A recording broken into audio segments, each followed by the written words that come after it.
Good morning. Good morning. My name is Robyn Gage, and I'm honored and a little intimidated to be standing up here today. Long before I joined Asbury First in 1993, members here had laid the groundwork for some of the outreach ministries that now exist. These have helped thousands, probably tens of thousands of people in need. Decades ago, their sole desire was to reach out in Christian love to help others. They followed God's call, leaping out in faith, not knowing where his call would take them. Each of those Asbury First visionaries deserves to be recognized here by name. But the risk of leaving someone out is great. I imagine many of us have heard their names and are thinking of them now. Some have passed on, but many remain with us and continue on with energy and determination to glorify Christ by doing more good. Each has our respect. All of us at Asbury First should be proud of our past and excited about our future. That we have raised all the funds to renovate 1010 East Avenue, to house our dining and caring center, storehouse, You Are Well clinic, grocery bag ministry, and community garden is no small accomplishment. That it was done during a pandemic is truly faith in action. While we warmly remember all that 1010 has meant to us, we look forward to all it is becoming. Because my husband, Larry, and I raised our 3 daughters here, our early years at Asbury First were spent volunteering mostly in children's ministry and then youth ministry. While outreach was not the focus of those years, we always tried to incorporate service in our lessons and retreats. Vacation Bible School included school supply drives for the Rochester City School District, cleaning supply drives for Habitat for Humanity, to name a few. Confirmation classes in UMYF included winter coat collections for Asbury Storehouse, vitamin drives, and volunteering monthly at Asbury Dining and Caring Center. And of course, the annual youth mission trip offered a week-long experience of service. Along with other youth counselors, I helped organize the drives and retreats and went on the mission trips. I knew that God calls us to love one another as he loves us and to practice hospitality. And I felt it was important to teach and model God's command to the youth. I thought I was doing what God wanted me to do. But apparently it wasn't enough, and it took a lot for God to get my attention. In 2007, my oldest daughter Emily and I, and Asbury First members Kim Hines and Jenny Kruder, traveled to Miracle Garden Tsunami Children's Home in Tamil Nadu, India. Without the determination of John and Michelle Pandian, who began the orphanage days after the 2004 Indian Ocean tsunami, many of the orphans would likely have been kidnapped for the slave trade or simply died as they wandered the remains of their small villages, which had been mostly swept away by the water. It was heart-wrenching to see these 100 little ones, and I was moved by the tender care given them by the staff at the orphanage. Then in October 2007, Larry and I traveled to Nicaragua to scout it out as a possible destination for the annual youth mission trip being planned for 2008. While there, we visited the Managua City dump, La Chirreca, and it was there that God finally really got my attention. At the time, over 160 families lived on hundreds of acres of smoldering trash. There was no homeless shelter for them, no food kitchen, only despair. They were sometimes referred to as the poorest of the world's poor. It was a rude awakening for this suburban housewife. It's embarrassing to admit that it took this much suffering to get my attention. I'd like to say the rest is history, but I'm still a work in progress. Since then, I have been blessed to work alongside the people of Project Chacocente, a community created in 2004 after a group of youth from the Northeast jurisdiction of the United Methodist Church, including Asbury First member Chise Sizzler, visited that same dump. After seeing the conditions of people living there, the youth asked their guide, Cheryl Avery, "How can you let this happen?" That night, Cheryl felt God's call, and the next morning she met with the youth, enlisted their help, and vowed to help the people living in the dump. Relying on faith alone, she used her life savings to purchase farmland in nearby Messiah, and then relocated 10 families there. There was no water, no food, and only one 2-room house. But faith was enough, it seems. Today, the original families from the dump, their children and grandchildren, live in sturdy homes they built. An average of 135 children from the project and the surrounding community attend Chacocente Christian School and receive an education far superior to the public schools in Nicaragua. I'm blessed to witness their journey. I've learned a few things along the way. Poverty reduction is slow. There's no quick fixes, and sometimes you take 2 steps forward and 1 step backward.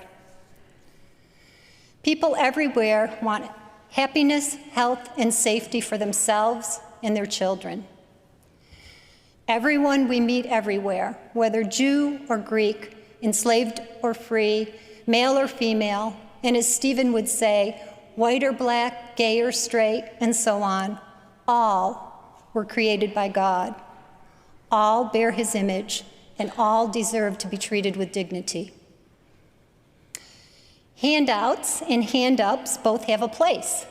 A handout because sometimes we need to simply give people food, clothing, or medical care because they need it now. A hand up because we are all equal and precious. We are all truly the same and deserve the same opportunities.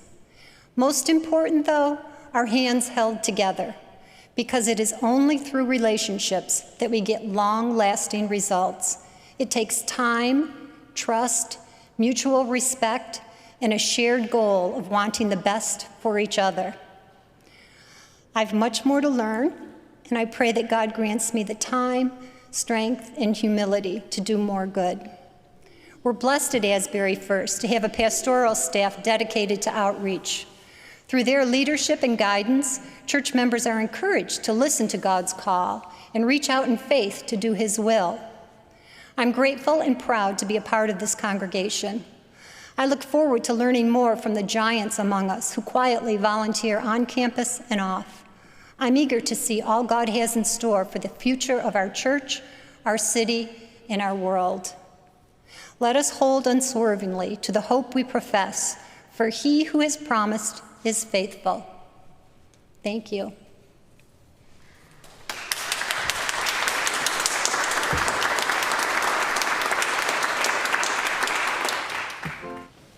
Good morning.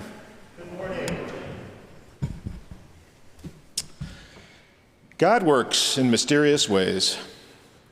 A few weeks ago, we sang the hymn, "Lord, whose love through humble service." As we sang, these lines jumped out at me. "Called by worship to your service, forth in your dear name we go. To the child, the youth, the aged, love in living deeds to show." Often during our services, we're reminded of Jesus' call for us to love our neighbors without condition, and Asbury provides many opportunities to do just that. The grocery bag ministry is one of those opportunities. Bill Lisi, one of Asbury's great hearts for outreach, started the grocery bag ministry back in May of 2008.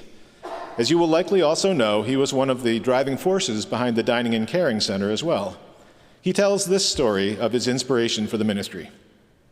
One day, after leaving Asbury, he was driving home, and on the corner of East Ave and Winton Road, he saw that all too familiar sight today of a man standing on the corner with a sign. This particular sign read, "Marine, Vietnam vet, married, 3 children, out of work, need food, need work." Being a Marine himself, Bill stopped and talked with the man. Next thing you know, Bill was driving him over to Wegmans, buying a ton of food, talking about the Marines, family, children, and then taking him home. Some days later, Bill received a phone call from a college student's father. That student and his parents were not Asbury members, but served as volunteers on one of the dining center teams. The dad wanted to thank Bill for exposing his son to the real world, so much so that his son had decided to change his line of career and college major to social work. He also wanted to know what Bill would be doing next now that he was giving up his responsibilities for the dining center. So Bill told him about his recent experiences with the Marine, and the father said, "I know. That Marine is my oldest son, and I saw the card you had left with him and wanted to thank you for that too." So Bill told him about this idea of a grocery bag program. Later, Bill got a call from Pastor Mark Rawls telling him that the father had left a $500 donation in $100 Wegmans gift cards for him, and the GBM idea began to take shape. God works in mysterious ways. We've been meeting every month since then with a mission to feed hungry neighbors here in Rochester. Bill's initial vision was to make sure food reached folks throughout the city, and so he wisely partnered with different churches in the neighborhoods where it was needed, growing to a partnership list of 8 churches located in the center city and on both east and west sides. The first church he worked with was West Avenue Methodist in the old Bull's Head neighborhood. And we are still working with them today, even as they have moved twice and are now called New Horizons. Other churches quickly followed, including Antioch Baptist, Powerhouse Kingdom Cathedral, Zion Hill Missionary Baptist, and many others. As Bill recalls, one delivery to West Avenue Methodist and the phone didn't stop ringing. The word was out that Asbury was now delivering food. A map showing the locations of these churches is available on the Asbury website, on our table out in the gathering space after the service, and also in the GBM pamphlet in the welcoming hall. After a couple of years, Bill also expanded the ministry to work with the Refugee Support Program, today known as Keeping Our Promises.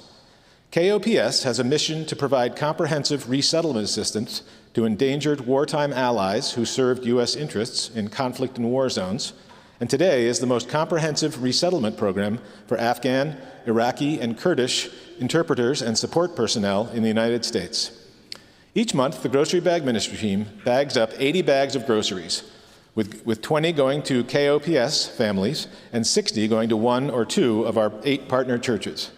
Accordingly, we rotate through the partner churches over a course of roughly 5 months, so we see folks from each church a little more than twice a year on average.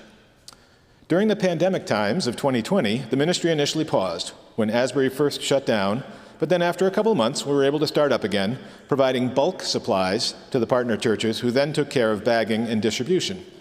However, by late 2020, in accordance with the Asbury COVID Task Force guidelines, we were able to start up again with our regular bagging and have been going strong ever since. As crazy as that pandemic year was, it was also the setting for 2 more mysterious moments. About mid-September, just as Asbury was starting to think about how it might reopen again, I got a call from Cindy Malone, who leads the Asbury group working with the KOPS program. The local program was getting a food donation dropped off, but had no place to store it, and would we be able to house it and use it? With the campus being closed down and full of available space, after checking with church leaders, we said sure, and the next thing you know, a tractor trailer, coming all the way from the Latter-day Saints in Utah, pulled up to 1040, and we proceeded to unload about a quarter of a truckload of staples. I didn't realize how much food a quarter of a truckload was. 960 bags of spaghetti, 648 cans of green beans, 396 jars of spaghetti sauce, and much more. All told, about 2,500 pounds of food. That proceeded to supply almost 4 months' worth of deliveries to our partner churches and, of course, to our KOPS families as well. Later that year, around Thanksgiving, we got another phone call. This time, the local Habitat for Humanity group had gotten a donation of 100 Thanksgiving meals, complete with turkey and fixins, side dishes, etc. And could we help find families to take the food? Connecting up with our partners at Antioch Baptist Church, I grabbed up my son Peter from his classes at RIT, and we did 5 minivan trips to schlep the big boxes from the Culver Road Restore office over to Antioch, where they had quickly assembled a crew to get the meals off to their community. As I left the Habitat office for the last trip, I was handed a manila envelope with 1 more donation.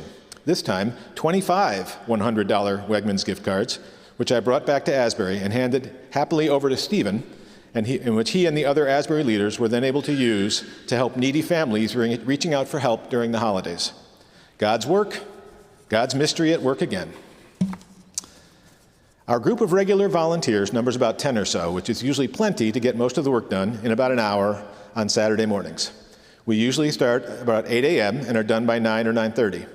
In years past, we delivered the bags of groceries to each church, who would then distribute them among their neighborhood and congregation. Often, after dropping off, we would share prayers and conversation. In the last couple of years, though, we have moved to having the churches come to Asbury and pick up the bags and supplies, and a great side benefit of this has been inviting our partners to come early and help us bag, where we can get to know each other a little bit more. We truly are better together. And working alongside someone else in service is a wonderful way to share God's love, where we can really start to know the Christ in each of us. Personally, I am inspired by the many people involved in the ministry, both our partners and my fellow baggers. Their love for others shows through their dedication to show up at 8 a.m. on a Saturday, month after month, in all sorts of weather, to share a smile and a story and help provide for hungry people in Rochester. Matthew tells us that the Son of Man will say, "For I was hungry, and you gave me something to eat. And whatever you did for one of the least of these brothers and sisters of mine, you did for me." Asbury and the GBM provide an opportunity for each of us to follow the spirit of these words and to put our faith into action.